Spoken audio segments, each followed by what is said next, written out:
21 మార్చి 2024 ఈరోజు గురువారం. ఆశ్లేష నక్షత్రం. ఆశ్లేష నక్షత్రంలో జన్మించిన శిశువుల యొక్క జీవితము బుధ మహాదశతో ప్రారంభమవుతుంది. ఈ ఆశ్లేష నక్షత్రంలో మొదటి పాదంలో పుత్రజనమైన పుత్రికాజనమైన దోషము లేదు, శుభము.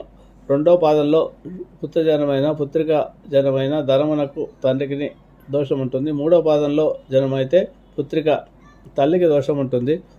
నాలుగో పాదంలో జనమైతే తండ్రికి దోషం ఉంటుంది. ఈ